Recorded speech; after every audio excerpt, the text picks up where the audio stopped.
Hello, Drew. How do you do? Ange and I here, getting ready to go. Here we are. And that's kind of it. Easy peasy showtime. This is episode 50, if you can believe it. It is crazy. That is. I mean, we haven't actually done 50, but... Well, that's true. 41? 42? Should we just take the credit for the 50? It's 50. We just take the credit for the 50. Come on. All right, here we go. In a 3 and a 2.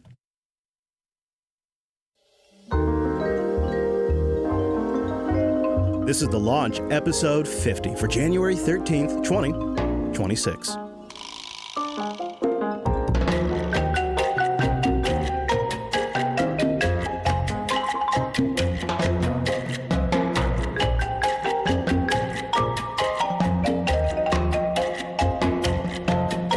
Streaming from the beautiful Pacific Northwest and the mighty American West Coast, we greet you all a good morning, a good evening, or whenever your timeline may fall, time-appropriate greetings, indeed, to one and all. This is The Launch, and my name is Chris. And I'm Angela. Hello, Angela. Here's a few things for everybody to know before we get a-going. We'd love it if you call us. You can do it now or after the fact. You can leave us a voicemail. Why not? The phone's fun again, 774-462-5667. That's 774-462-5667. Did you know the show's live on a Tuesday and you can make it a vibe 11:30 a.m. Pacific, 2:30 p.m. Eastern, 7:30 p.m. UTC at jblive.tv or your podcast app of choice. Comes out on a Wednesday over at weeklylaunch.rocks. There's an RSS feed. You probably know about that. We got a live mobile room with some folks in the quiet listening right now to get that low latency Opus stream. And of course, we love it when you boost the show. We'll be including that later on. So I think that's what everybody needs to know, Andrews. Yep. But I think maybe we could take this moment in the show to ask people if they've seen any good shows lately. Mm-hmm. Have you finished any good shows recently? Yeah, I actually finished Stranger Things. Oh, really? Yeah. And it's interesting because with each release that they did, I had to dodge spoilers constantly. Yes. So thankfully, I watched the final episode early enough before the spoilers. Like the next day, that's when I saw all the spoilers. So, yeah. And good job. That can be tricky, especially with social media and stuff. I know. And I didn't quite get sucked into there might be another episode thing. Did you hear about that? I've heard crashed all the platforms Yeah. Because everybody thought one was going to be released. That's some hype. That is some definite hype. Yeah. I know, especially when I don't even watch the show and I kind of caught wind of it. Mm-hmm. Right? Yeah. And then I still need to finish Silo. I finished rereading the books like a month or so ago. But haven't even seen season 2 yet. Yeah, I'm going to watch it, but I'm preparing myself for an event this week. It is not a good event. It's not something I'm happy to see as a lifetime Star Trek fan, but on Thursday, Starfleet Academy comes out. Have you seen this yet? Well, you mentioned it. We had a conversation about when we have our own ship. How they're all going to be making mistakes because they're young. They're all a bunch of noobs. Yeah. Yep. Are there any original characters? The Doctor from Voyager is in here. Oh, that's cool. Yeah. Hopefully they don't wreck him. It could be that too. It looks pretty. I'll owe you something. So I'm going to give it a go. Mm-hmm. I'm going to start that this week with Wes and Brent. We're going to do a watch along. Oh, nice. Is that going to be live? No, although you know, record it and then release it. I thought about that after the fact. Would that be something just between the three? Yeah, but then I thought, would that be something people would want to listen to? I don't know. Mm-hmm. I was sitting there riffing on it live because it's going to be torture. Yeah. I was going to say, I don't know. That might be kind of annoying. They're up against. So here's my theory: is I think movies have been kind of in this sort of blah phase where everything looks plastic and fake and dumb for about a decade. Mm-hmm. And this isn't like I was reading about this. This is not an unusual phenomenon for Hollywood to go through sort of these phases of bad movies. Kind of happened in the 80s for a bit. Not all movies in the 80s are bad, but there was a whole bunch of bad movies in the 80s and the late 70s. And then in the 90s, they got really good for a while, most of them. And I think now what we're seeing with streaming platforms having all of the capital is the really good stuff is in streaming TV shows. And Starfleet Academy is just not going to hold up to some of this stuff. And this is going to be my recommendation because I'm not recommending Starfleet Academy. I'm going to recommend, I think you'd like it too, is Pluribus, which I just finished season 1. Good morning, Carol. Is there anything we could do to cheer you up? When you are thickest of So she's sort of like the grumpiest person in the world, and they're trying to make her happy here. Oh, we're related. I just want you to be happy. Can I ask a question? Certainly. What would you like to know? How do I reverse all this? And the reveal's pretty good, so I don't want to say too much. And I think as you stick with it, the idea of the show gets stronger and stronger as the show goes on. Okay, that wasn't a lot to go off of. So No. it's just about making this lady happy. No, I just don't Okay. want to say All right. too much because Yeah, the concept no, I is get cool it. enough. I get it. Yeah. Okay. Yeah, I think she just won Best Actress like last night. Is there only one season out? Yes. And they're working on season 2? Yes. It's signed? Or Yes, but like, what does that is even it, mean? 2027? Probably. I hate that so much. Yeah. I hate that so much. All right, Ange. I'll check back in a year. Yeah. Yeah, watch season 1 before season 2 comes out. It's really the trick. All right, so what are you watching? Let us know, and what do you recommend?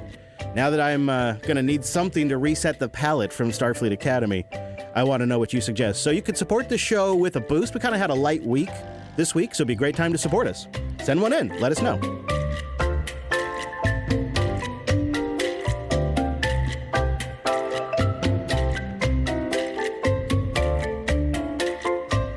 Okay, Andrews. So this week, I thought, for fun, because it is episode 50, we should celebrate a little bit, we would do a test of knowledge episode. So you've been into sewing for, almost going on 18 years. Mm-hmm. And I have been full-timing in Lady Jupes for over a decade now. Yeah, crazy. Crazy. Mm-hmm. So we're going to play a millionaire-style game to see who knows the most about each other's hobby. Yeah. So you're going to quiz me about sewing, and I'm going to quiz you about RVs. So the thing is, Yeah. I sewed when we were still married. Yeah, that's you true. You got the RV after our true. divorce. So That's true. To be fair, though, I know nothing about sewing, and I feel like a lot of the RV terms, which I do not know what the questions are. Oh, you don't? No. Oh. Yeah, so it's totally random to me, too. So I don't know. Wait, did you have AI do it? Of course. Nice. I said, Okay. thing, do this for Sweet. me. All right. But I think a lot of the RV terms that I can think of are common sense, like kind of camping or camping adjacent terms. Black tank. Yeah. See, so like I don't even have black tank when it comes to sewing. So I think I am screwed. But I thought, we'll see how we do. Each correct answer moves up the money ladder, and then one wrong answer and you're That out. sucks. I'm going to lose probably on the first No, one. I'm probably going to lose on the first time. I don't know. Oh, boy, I tell you what. All right, so can you see the screen over there? Yes. All right. So I'm going first.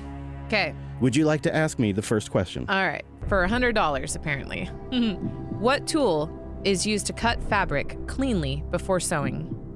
Is it A, a seam ripper, B, a rotary cutter, C, a thimble, or D, fabric vibes? Yeah, there'll be With like a one emoji funny. star? Yeah, there'll be like one funny one in there. Okay, so I know it's not thimble, so I guess I did know a sewing term because I know it's Okay. not thimble. Good. Used to cut fabric cleanly. Well, seam ripper doesn't seem like it would do something. A ripper doesn't seem like it'd be. Right. So I'm gonna go B, rotary cutter. All Correct. right. So Yes. that's submitting, and you say I'm already correct, so Yes. I'm going for it. Turns out I know sewing stuff. Okay. All right. I got it. It is. So I got $100. All right. Okay. Are you ready for the next question? Go ahead. Oh, You I asked me, see. yeah. Oh, Until I, I play until I fail. I got it. Yeah, okay. yeah. All right. This is for $200. Okay. What does hemming mean? Okay. A, sewing two pieces of fabric together. B, folding and stitching an edge to prevent fraying. C, making pants shorter emotionally. D, washing fabric aggressively. Okay. So I don't think it's C or D. Hemming. Sewing two pieces of fabric together or folding a stitch and an edge to prevent fraying.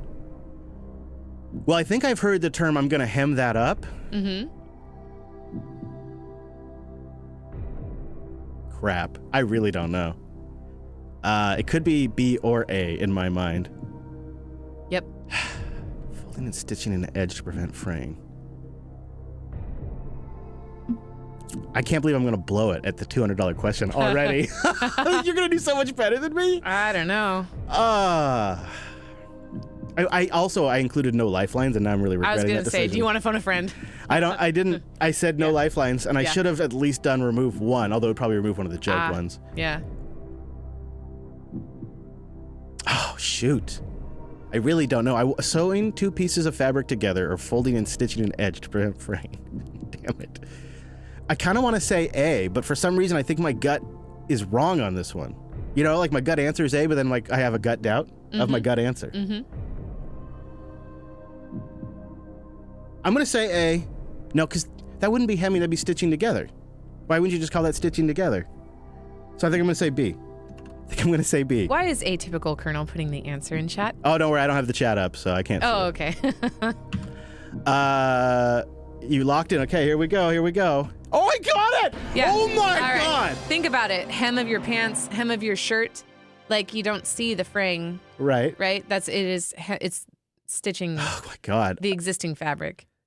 I mean, I guess you could hem a second fabric in there. But Okay. All right. So give me the 300. The $300 question. Which stitch is most commonly used for basic sewing? A, straight stitch, B, zigzag stitch, C, friendship stitch, or D, whatever the machine feels like today? That would be mine. Yeah. Whoa. I'm going to say the straight stitch is probably actually a challenging stitch. I feel like if I were beginning, a zigzag would almost be an easier pattern because I could just zig and zag. All right, I'm going to say B. Nope. Oh, no, really?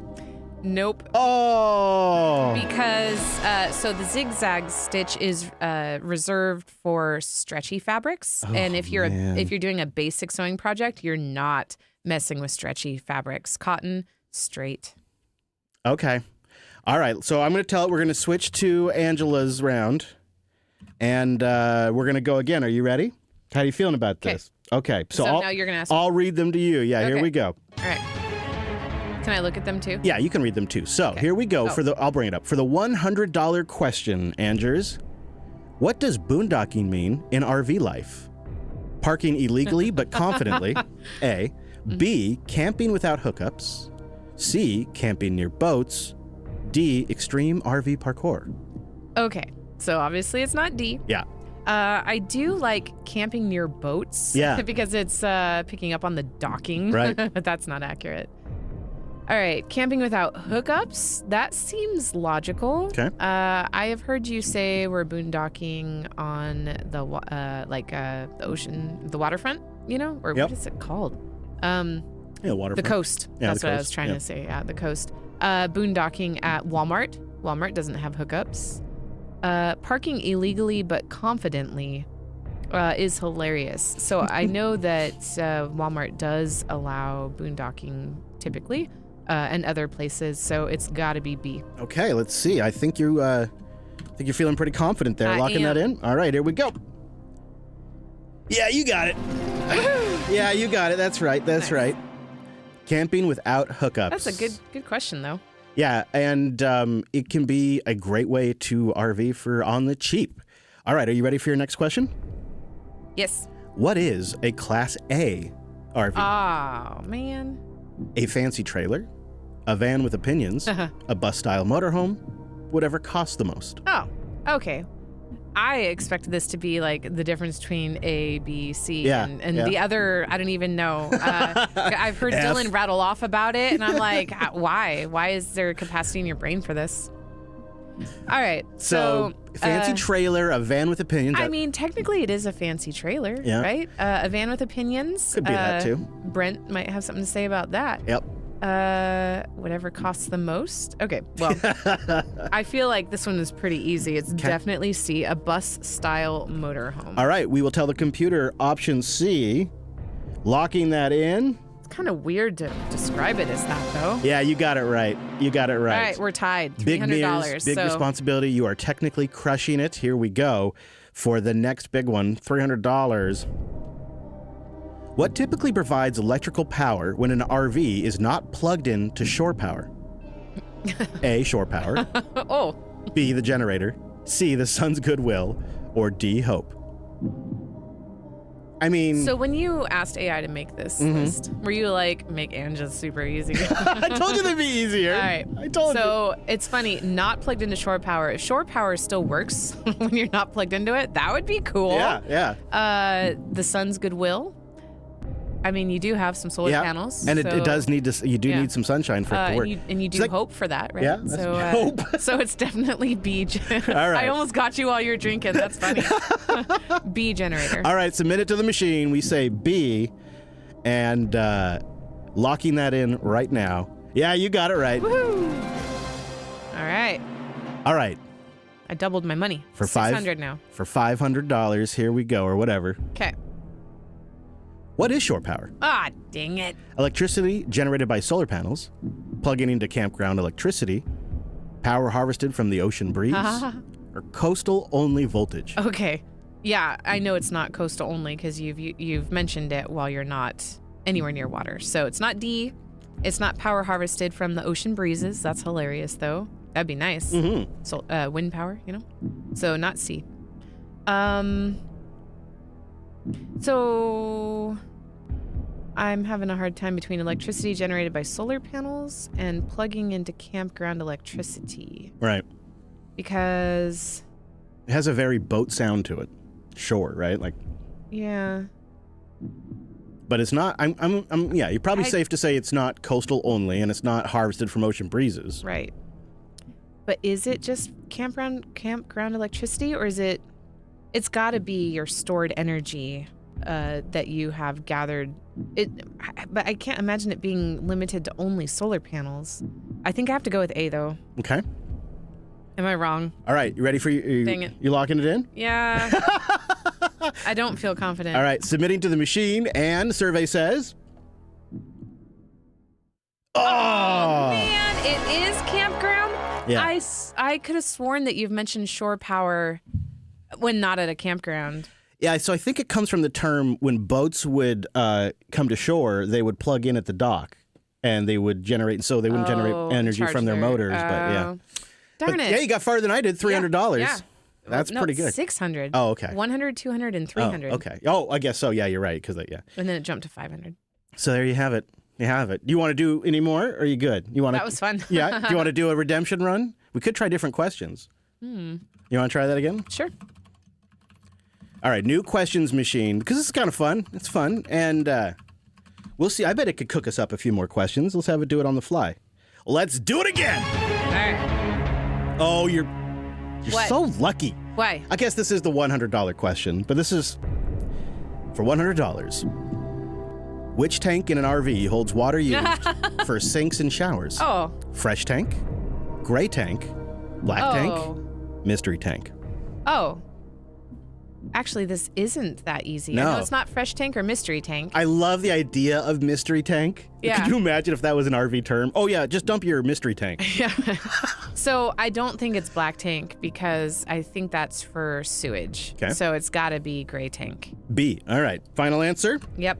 All right. Submitting to the machine for B. Final answer. Angela is locking it in. Yay! Yeah, you got that right. All right. Yeah, you got that You're right. going to do another round of sewing stuff. Right? Oh! It's embarrassing. Oh, yeah? All right. Okay, here we go. This one is a little more nuanced. What does dry camping usually mean in RV terms?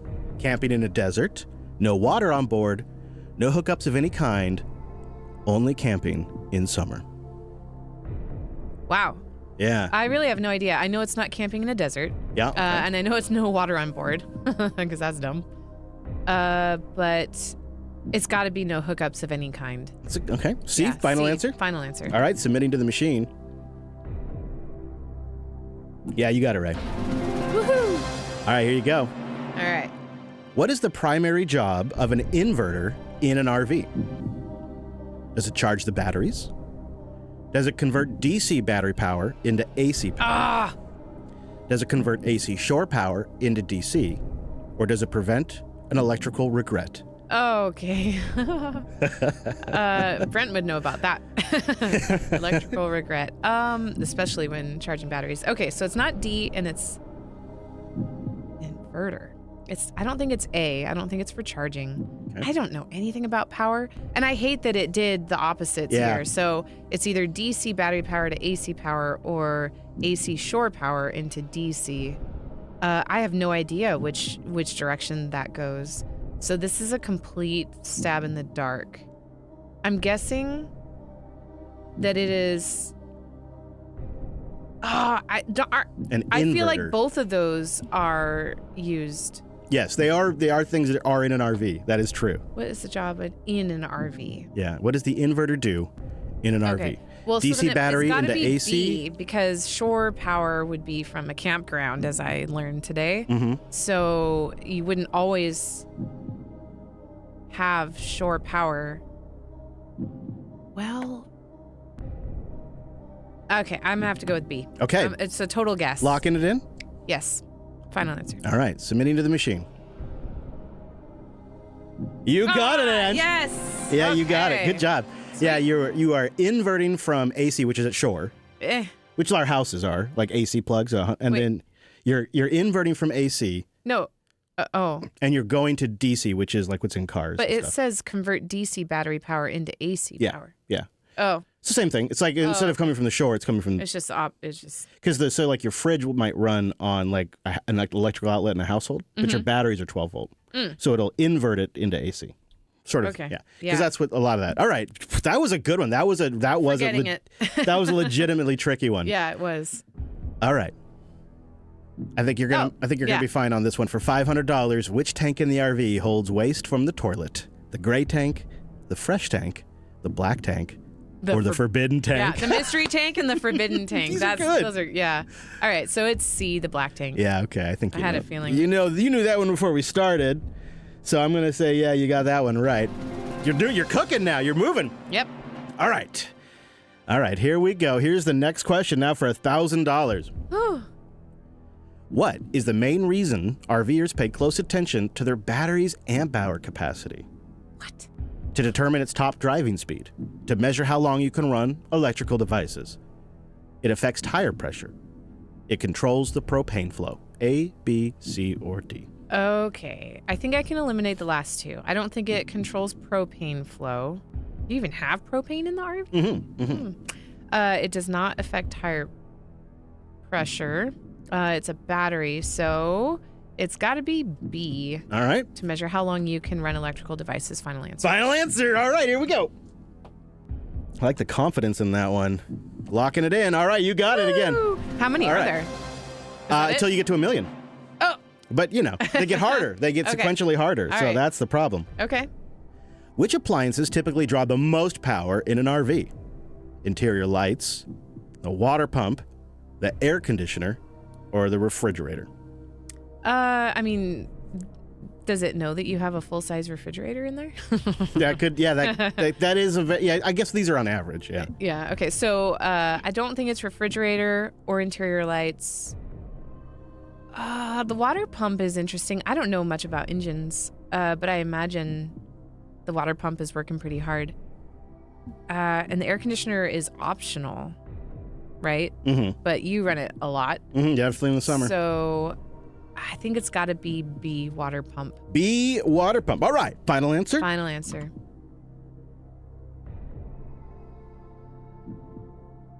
Oh. What? Oh, come on. Yeah, it's the air conditioner. But that's optional. Yeah, I guess most rigs probably required. have them. You can't optional your water pump.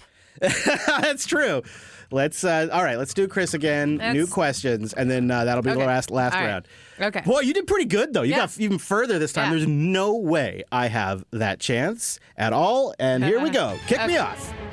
All right, for $100, what tool is primarily used to remove stitches if you make a mistake? A, a thimble, B, rotary cutter, C, seam ripper, or D, button poker? I guess I just realized I don't really know what a thimble is. Yeah, I was going to ask you the first time it came up. I kind of thought it was like something like you poked things with, like you poked into, but no, of course it's not that. A button poker feels too purpose-built or maybe even fake. A seam ripper doesn't remove stitches. If you make, I'm going to say it's either a rotary cutter or steam ripper. Or seam ripper. But I'm not confident at all. already at the $100. God dang, I'm not confident. But if I had to undo something, I would probably rip it. So I'm going to say seam ripper. Okay. All right, I'm locking it in. Here we go. Correct. Oh, really? Yes. Oh! Yeah, because the rotary cutter was to cut fabrics. So I wasn't, okay, all right. Yeah, well, I was going to define what a thimble is, but maybe that's the next question. So, all right, for $200, what does the term right sides together mean when sewing? A, the fabric's edges are aligned. B, the nice-looking sides of the fabric face each other. C, the seams are sewn on the outside. Or D, the fabric agrees with you. I don't think it's D. Okay. The right sides. Right sides together. I think it might be B. Nice looking sides of the fabric face each other. Or it's A, the fabric edges are aligned. Maybe it's A. Maybe it's A. You know, because you want the right sides together. Oh, geez. The seams are sewn on the outside. I don't think it's that one. So I don't think it's C or D. Okay. So I'm kind of narrowing it down to A or B. The fabric's edges are aligned, or the nice looking sides of the fabric face each other. It kind of feels like A and B are the same thing a little bit.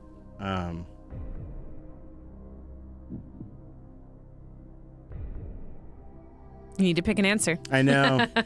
I guess I'm gonna go with A, but I don't feel good about it. All right, I'm submitting well, you A. shouldn't feel good about it. No, wrong answer. Wrong answer. Oh no! I suck. I knew I'd suck at this so bad. The right sides together mean you're sewing with the good sides touching. Well, yes. See, the reason why I didn't go with that is because I felt like it's too arbitrary. The stitch is not visible when you open it up. I mean, that makes sense. Yeah. That makes sense, but it felt like there was too much opinion in there. All right, there you have it. I think you definitely won this round, Anders. Woo. Good job. I won the first round, too. Yeah, I know. That's what I mean, Oh, okay. the whole thing. Oh, okay. I did not.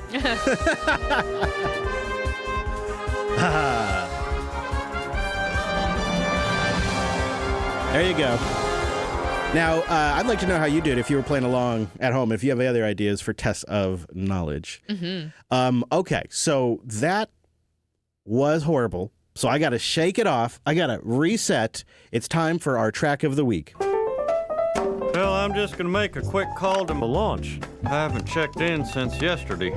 774-462-5667. That's it. All right. 774-462-5667. Call now. Yeah, why not call us while this track plays?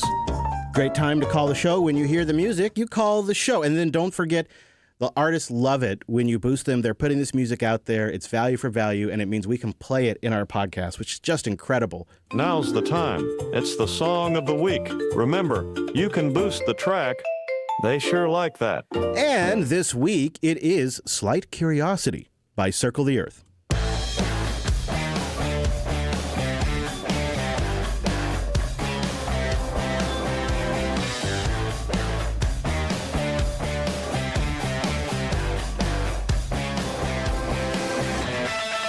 Heard a thing or two about you.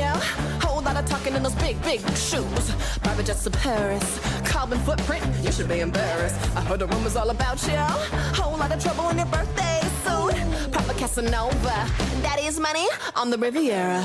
Everybody wants you, baby. All around you, hearts are breaking. Girls and guys, they all go crazy. Heard the rumors all about you.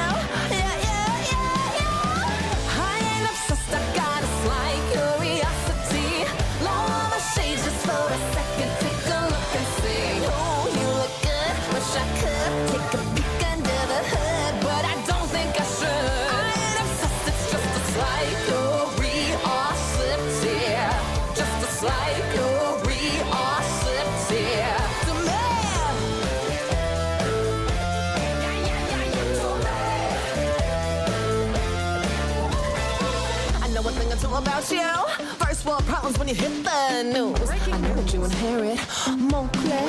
You don't even wear it. I heard the rumors all about you. Whole lot of spending just to make girls. Ooh, trust fund drainer, nepo baby. Yeah, I fucking said it. Everybody wants your babies. I'm not here for nanny raising. Girls and guys, they all go crazy.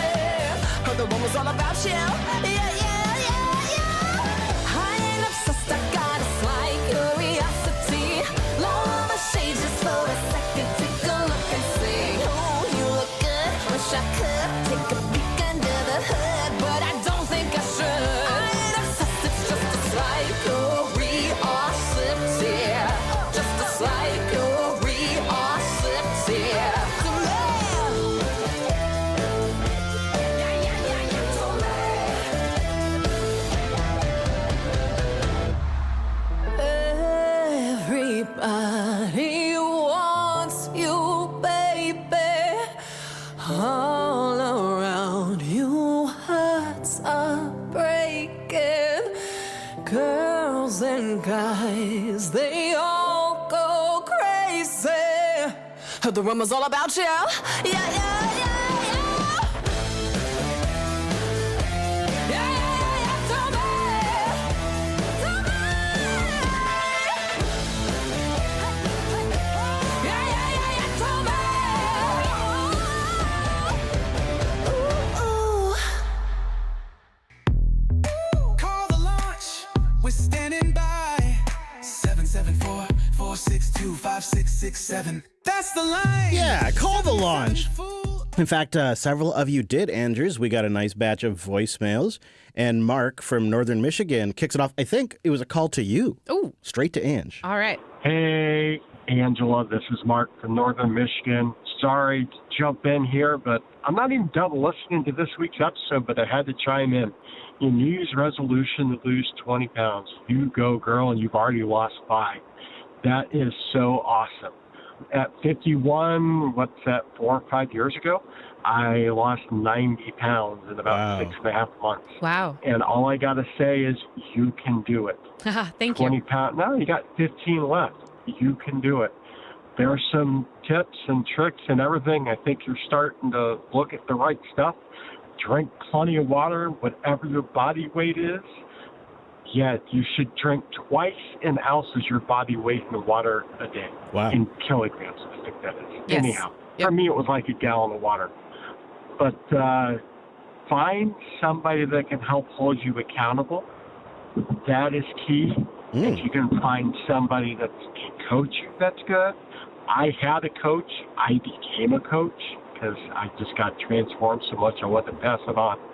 But yeah, kudos to you. But yeah, find accountability is cool, and staying away from processed carbs, right? Just having a plan is the biggest thing. But the last one I really encourage you to dig into is really finding why, right? Because when times get tough, you're going to need a good why to get you through. So there you go, and I'll probably chime in again later once I get done with the podcast. Have a great one, guys. I get what he's saying about the why.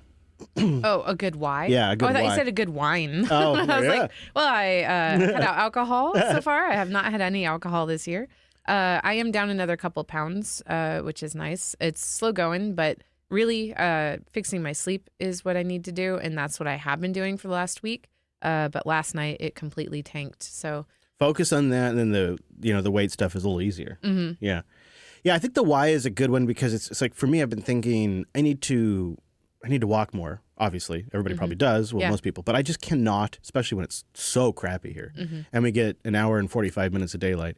I've been really just not motivated. Yeah. And so I've been trying to think of if I came up with a why, and the why simply is because A, I just would like to prevent muscle loss and deterioration, like just baseline maintain, and B, it's never going to get any easier. No, as we get older, for sure. So that's in the back of my mind. Still hasn't gotten me out yet, but I think as it starts to warm up a little bit, we'll see. All right, well, how about this? A caller has a third kid on the way. Hey, guys. My wife is pregnant with our third kid. Love the show. Peace. Nice. Congratulations. Short and sweet. Welcome to the 3 Kids Club. Good luck, and call us if you need any advice. We've got some experience. All right, well, producer Jeff called in. Got hungry and thought I'd call to lunch. Oh, wrong number? I don't think so. This is Jeff, California. You know who it is. PJ here. I was thinking about this whole traffic thing and bad drivers. Yeah, I can't argue. I can't fight you. It's not, nowhere I've been, and I haven't traveled far. I haven't been I'm not as well traveled as you. So I'd have to agree that California, it's bad, but not as bad as Washington in general. But I will fight you on one thing. LA, specifically LA City, in the actual city of LA, as soon as you bring your vehicle into that area, an energy of pure anger and aggression overwhelms you. And this happens to everybody. I would argue that area specifically is more dangerous to drive than, say, Seattle or San Francisco or any other big city. Because if you're in Seattle or San Francisco, a majority of the people there know where they're going. They know which roads are one way. They know which lanes they need to be in to turn. But if you go to LA, even if people know where they're at and where they're going, nobody acts like it. Nobody drives like it. And the place is so poorly developed. I mean, you can't go left in LA unless it's red. And I'm not kidding. You have to go left on a red light.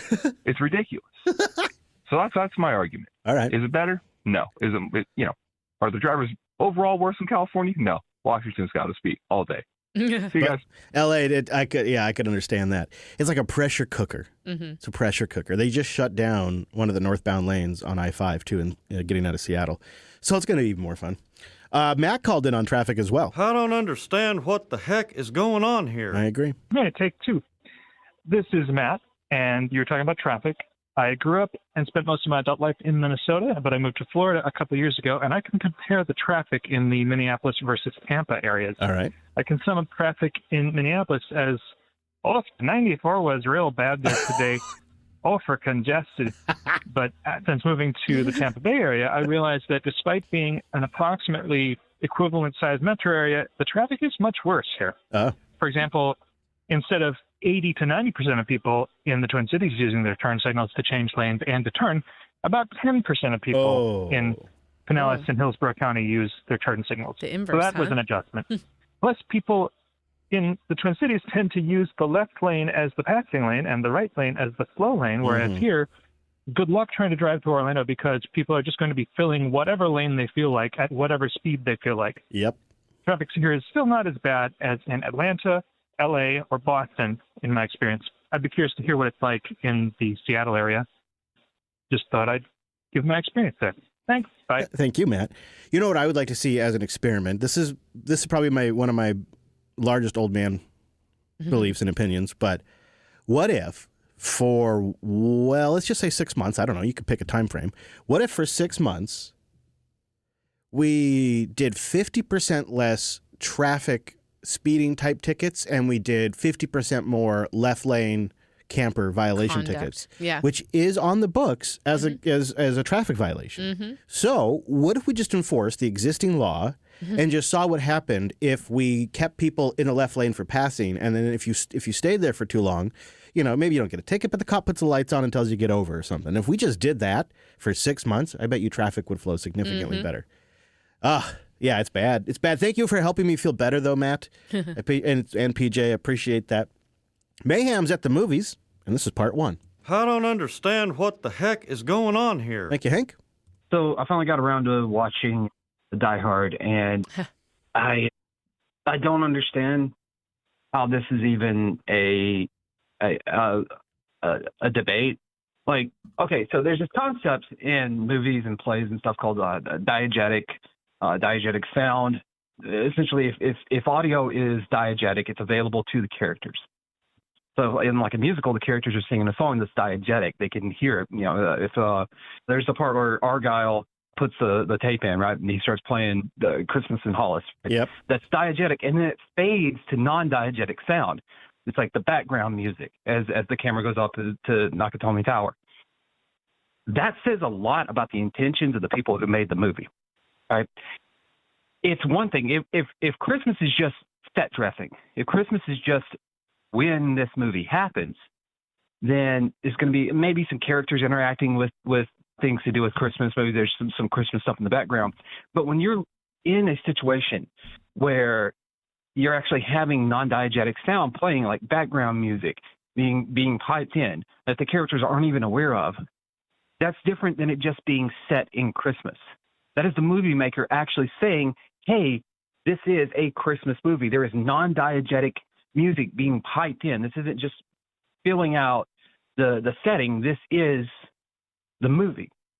Beyond that, on top of that, there is a lot of really awkward exposition where characters will purposely say it's Christmas beyond what you would just do in real life.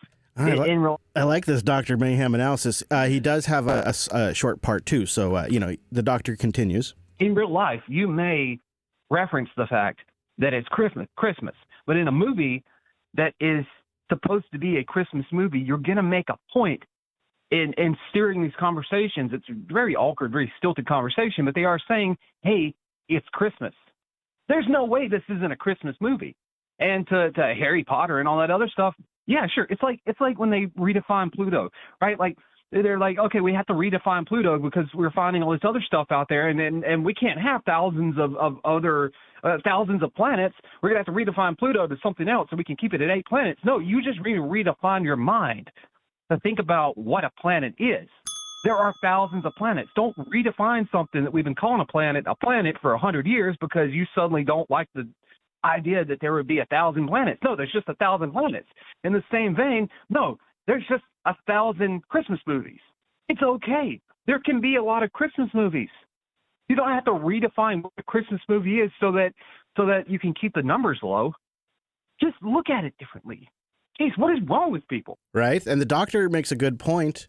You know, I appreciate the analysis, and I appreciate the fact that he worked in a Pluto round. Yes. Not easy in that kind of. Yeah. And this really concludes a hero's journey, if you think about it. It started with is it or is it not? And then, you know, Dr. Mayhem jumped in, and I think that's the best analysis we're going to find on the internet of Die Hard. And I think he's also right. We don't need to gatekeep.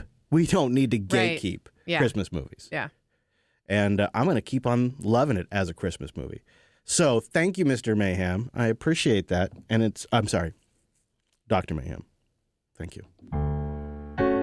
And now it is time for Le Boost. Well, we got a nice little batch of boosts, and Pod Bun was our first booster this week with a row of ducks, 2,222 sats. Every time I text my mom, she'll ring me and not reply to the text. So I just have a ton of unresponded texts. I could see that. We'll just talk on the phone. And just yeah. Call. Yeah. I can do that sometimes when it's like, I'm like 3 or 4, I'm just like, why are we doing this? Mm-hmm.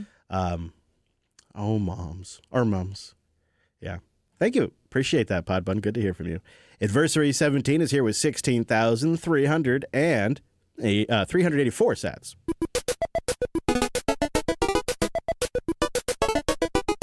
I'm jumping on the annual themes idea with you. At work, it's going to be optimize what we have to make the most of it. Mm-hmm. Outside of work, I think the theme is going to be building for the future. Nice. Meaning financially, relationships, knowledge, and skills for self-repair and maintenance, and other things of the like.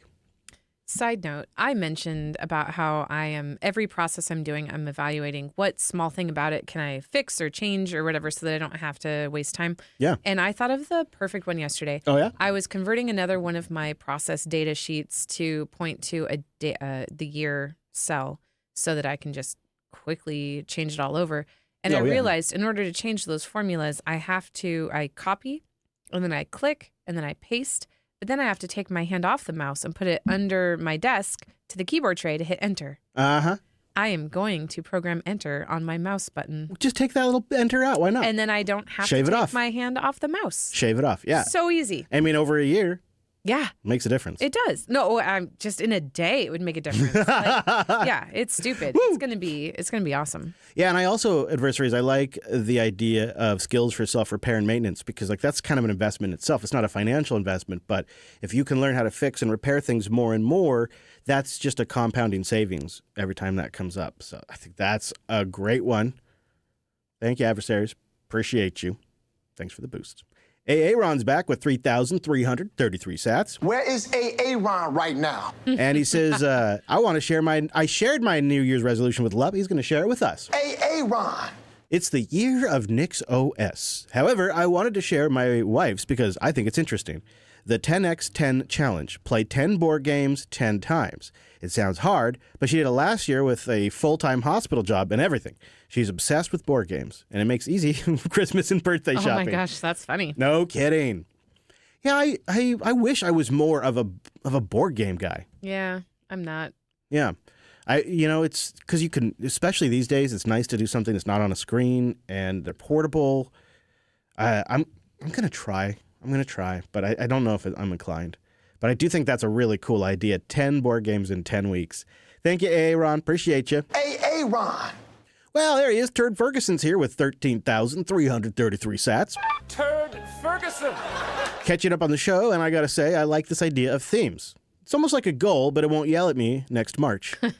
Asking for a friend, can my yearly theme be not getting audited? Audited for what? IRS? That's the first thing I think of, but yeah, I think that's what we all think of, but who knows? Yeah. Who really knows? All right, that's it. A short, humble batch, but we do appreciate it very much. We did have 2 of you stream sats as we went along, and we stacked 2,001 sats. So thank you, all 2 of you who like to do that. This show's never had a big streaming audience, so if you've ever wanted to do that, you certainly could. And then when we combine that with our boosters, we stacked a very humble 37,273 sats. Woo! It's a little short because this show doesn't have a sponsor. We have member support and we have per episode support with the boost. So if you like the show, grab an app like Fountain and send us a boost. There's a whole bunch of really great apps at newpodcastapps.com. And you can self-host an infrastructure there. But Fountain has really been going from strength to strength with new features, and there's more things on the way that are just going to make it super easy to get started if you've never sent a boost before, and all of that jazz. So it's a great way to support us, or you can become a party member at jupiter.party, and the promo code BOOLEG is still going, and then you get access to the extended version of the launch, which is already clocking in at just about an hour. Thank you, everybody who supports the show. Turn right, snacks. Hotel, now we nap in the back. Miles to go, vibes on flow. Road tripping like a pro. So this is an area that I know a bit about. Done a lot of road trips over the years, done the fast trips, done the cheap trips, done the lazy trips. And there are a lot of tools, apps, and services and pro tips to make a road trip very viable, even if the family doesn't have a huge budget. And this might possibly be a good year. Gas prices are looking decent. Let's hope they hold up to the summer. Average U.S. gallon is $2.81 right now. And at this time last year, it was $3.60. Jeez. So we're down pretty good. And perhaps the trend is our friend, because the trend indicator seems to show, while we have kind of bottomed out a little bit on the price with some new supply coming on the market, that price may decline a bit more, may not. We'll see. But it's definitely going to be a lot more economical this year to take a road trip than it was last year. And even if you're just going to your local area, you're not going very far, it can be a lot of fun, create great memories, and definitely cheaper than flying somewhere trendy and spendy. So you want to get there feeling good, feeling refreshed, maybe a little heavy in the pocketbook. So here's kind of what I've honed in on over the years that I think you could find useful. And I want to start with a couple of apps. Okay. First up is this app that is a little tricky to use. So this is the most complicated app, and I'm just going to get it out of the way. And I've used this once on a long road trip to Texas, and it's the Highway Radar app. And the Highway Radar app is a combination of Waze information, flight database information, other users submitting all kinds of things you should know about on the road, from hazards to speed traps. And then it also includes historical heat maps, so you get an idea of what the action has been like in that area before. So if you're coming through for a first-timer, you get a clear heads up. It also integrates weather forecasting, and it has the option of current weather conditions or what the weather conditions will be when you arrive. And this is just a little fantastic app to go along as you drive. It's sort of a Waze replacement without using Waze. And then another one, if you just want to stay overnight somewhere really cheap in your car, there's a couple of apps I want you to be aware of. The first one's a website. It's just freecampsites.net. I'll have a link to that in the show notes. Real easy. Mm-hmm. And HipCamp is a really easy one as well. And you can use these, and Allstays is another great one to find places where you can actually park overnight for free and just put like a mattress in your car or in your RV. Like boondock? Yeah, like boondocking. And you don't have to be in an RV to do it if you've got a way to sleep comfortably in your car. But the first app that I genuinely think is extremely useful that I want everybody to know about is called iExit. And this is such a great idea. You open it up while you're going down the highway freeway. Oh, yeah. Tells you what's at the next exit. Yep. That's nice. Yeah, it is. Like food, camping, gas. Yeah, there was some other app that you recommended to me when I was driving over to Montana. I can't remember what it was. Something similar to this, It yeah. at least showed me the rest stops, which was important. Yeah. Mm-hmm. This will do that too. Yeah. No, I see that, yeah. Yeah, it's sort of a combination of all of them. And it can also help you find cheaper gas as well. Gas Buddy being an obvious plug for there. So that's cool. But there's things coming along these days that are really trying to be competitive. And one of these is a service called Seeker. And Seeker lets you plan a road trip that includes spots to stay, different campgrounds with a theme. And it's a newer app. It's pretty good. And it generates a pretty interesting, robust road trip just kind of from the go, and then you refine it from there. And it creates a little map and a route for you. There's a few apps like this. I would probably also recommend Road Trippers. Road Trippers also now has a new AI co-pilot, and I've tested it for a couple of trips. And what it'll essentially do is you give it your route, and you tell it your type of vehicle, if it's a van or an RV or a car or an EV, and you tell it where you want to go and what dates you want to arrive, and if you want it to be a round trip. I'm talking about Road Trippers here. And then the Road Trippers website, and they have an app as well, will plan this based on your vehicle dynamics, and then you could run their little co-pilot tool to essentially figure out what's along your route that's interesting. And some of these apps even let you say, I want to go somewhere that doesn't have big crowds. So show me interesting stuff, but filter on avoiding crowds and that kind of thing. And you can layer these apps together, like your freecampsites.net or your HipCamp or your Road Trippers. And you can layer these apps together to stay for free for the length of an entire road trip if you want, or find really cheap hotels and things like that. And so I'll link to some of these AI trip planners. They also have just regular trip planning without any of the LLM stuff in there as well. But they're great, especially for those of you in a van or an RV.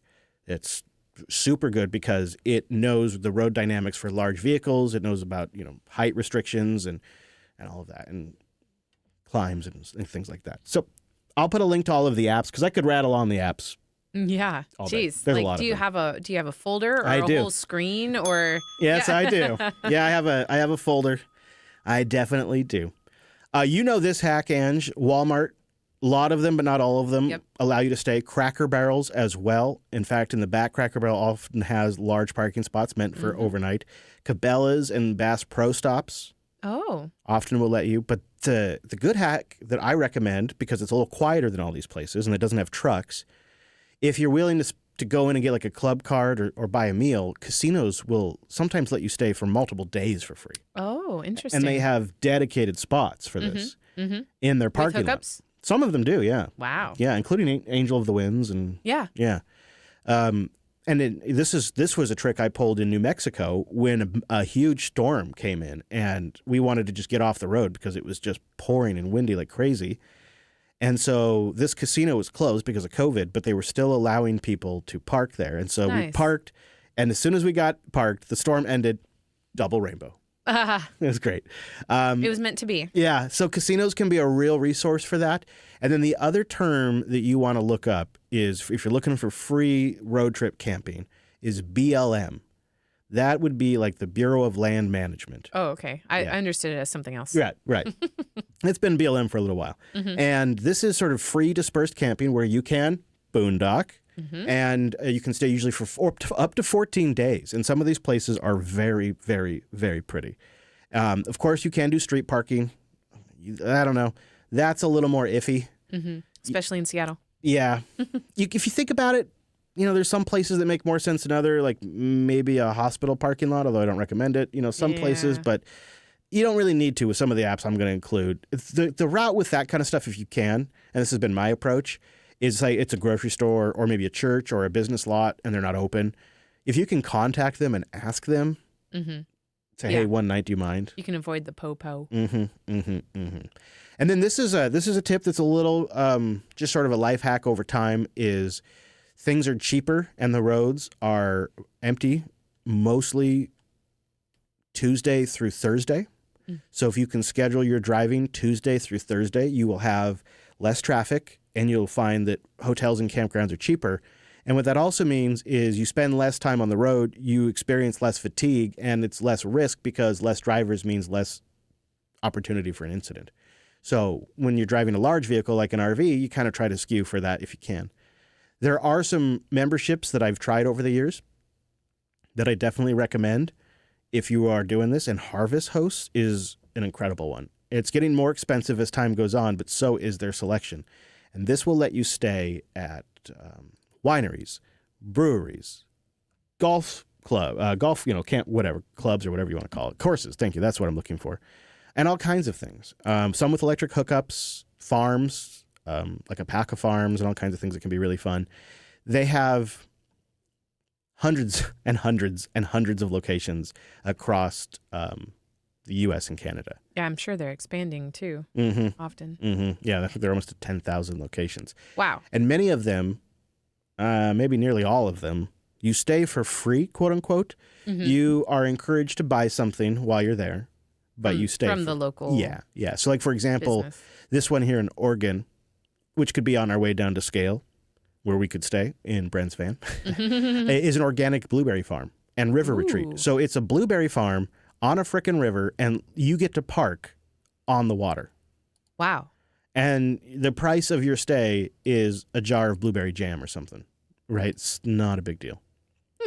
So it is quiet. It is nice. It is pleasant. So that's the Harvest Host out of all of the memberships that I do have is probably the one I recommend the most. And then, last but not least, you can do truck stops. They're loud. They work. They have bathrooms. You can do truck stops. And don't sleep on the truck stop / rest stop. They can be a lifesaver, especially if you're getting tired. But they can be bright. And so my only tip would be, if you can, some cars have like shades you can get or things that clip into the window or curtains. And you will find that, especially if it's more than one person, you're probably going to want to sleep with a window cracked or a sunroof cracked, something like that. And at a rest stop, it gets pretty loud. Yeah. Those trucks, even if you're not in the truck lot, even if they're in the lot next to you, they sit there with their engines idling all night because that's how they generate power and keep their heat going and stuff like that a lot of times. So that gets really loud. So if you can, I would say avoid the rest stops. Plus, they get really busy and some shady stuff goes down over there. Drive on the weekends if you can. If you want to do something kind of nice for yourself, get a Harvest Host, although it can be a little expensive. And then look through the apps that I have in the show notes, freecampsites.net, iExit, HipCamp, and also one I didn't mention, but if you're traveling in the summer or if you're traveling really in the winter, it's something to definitely keep an eye out. And this app is so useful when you're already on the road and you need to know. It's called Drive Weather at driveweatherapp.com, and it just simply shows you the weather around your route and at the time you expect to get there, just dedicated to that. And man, oh man, can this make the difference between going a direction that's 120 degrees or going, the direction that's 85, 90 degrees, or a direction that has extremely icy roads or a direction that has dry roads. So it's definitely worth getting one of these. And then you just kind of check it every morning that you set out on your trip. Nice. Yeah. And then my last pro tip, and let's see if I can remember this one because it's been a long time, but don't bring kids. Yeah. That's yeah, makes it a lot easier. Yeah. No, I guess it would be, think about what your limits are. And I have a hack that is you take the amount of miles that you're driving that day and you divide by 55 or 60 miles per hour. So 55 or 60 because you're going to stop, you're going to have to go to the bathroom, you're going to have to eat. Oh yeah, road time. Yeah, so there's that is just a quick shorthand. So if you say you got to do 300 miles in a day and you divide that by 55, then you know that you're going to be driving for 5.4 hours total of drive time. Minimum. Yeah. Yeah. Right? Yeah. There's nothing worse than going on a driving type vacation destination where you drive there and you get stuck in all the rush hours. Oh, I know. Like, yes. Why? Why is everybody going to work when I'm trying to vacation? Yeah, that's where that Highway Radar app covers it really good. Or just planning, around rush hour. Yeah. That's something else we do is if we know that day we're going through a major city, yeah, we time it. Yep. And if that means we leave at 5 a.m. or something, yep, we do. Yeah, if it means you stop and go to the Children's Museum before you continue the route, or a diner, or get a snack, some destination. Yeah. So it's just mileage divided by your average speed that includes when you stop, and that tends to be, say you're driving all day, and you stop here and there, 55, 60 miles per hour. So in this case, it'd be 300 divided by 55 gets you 5.45 miles. Yeah, or hours, I feel like there's a percentage, like multiply it by 1.2 or 1.3, because road time. Yeah. It does not make sense. No, and it's even worse takes way longer. In in an RV. Yeah, I know. That's why I'm like, why are you using 55, 60? But I recognize that you're, some of these people are going to be in cars. Yeah, but even in a car, you're still stopping for lunch and stuff. Yeah. And then I guess I'll give one more plug for one more app. I should probably throw this one in the show notes. If you are in an electric vehicle, you probably know about this, so maybe I don't even throw it in the show notes. But if you didn't know, it's called A Better Route Planner, abetterrouteplanner.com. And you put in all the dynamics of your vehicle, and it will help you plan a route, and you can bias towards few but long stop charges or short but mini stops. So you can just boop, boop, boop, boop. And then you can tell it what percentage of charge you would like to arrive at. And since it knows your car and the battery type, it can do all that math, and it can plan a great route for you where you can charge either as little or as much as your heart desires.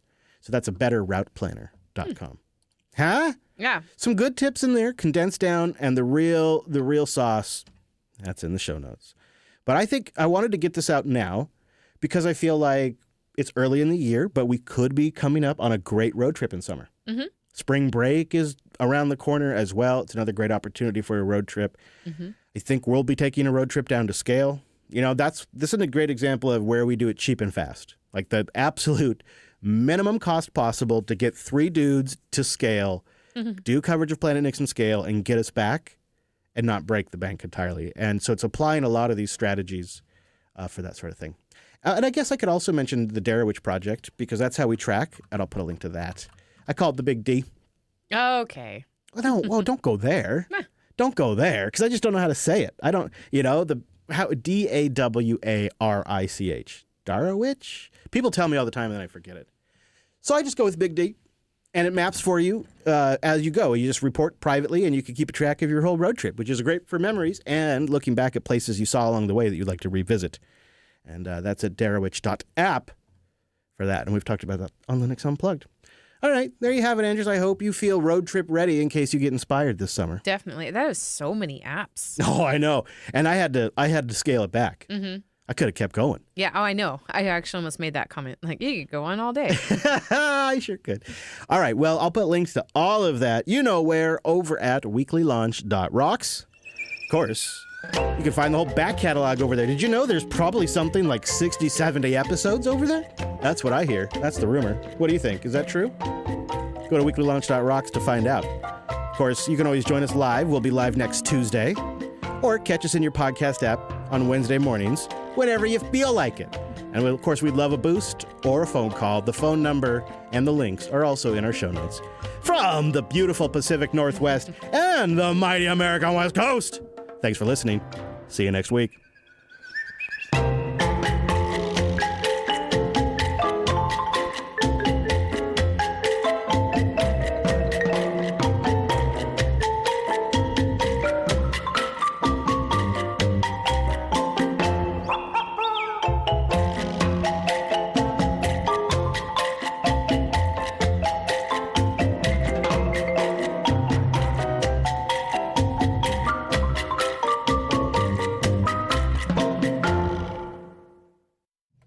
Thank you, Drew. Appreciate you.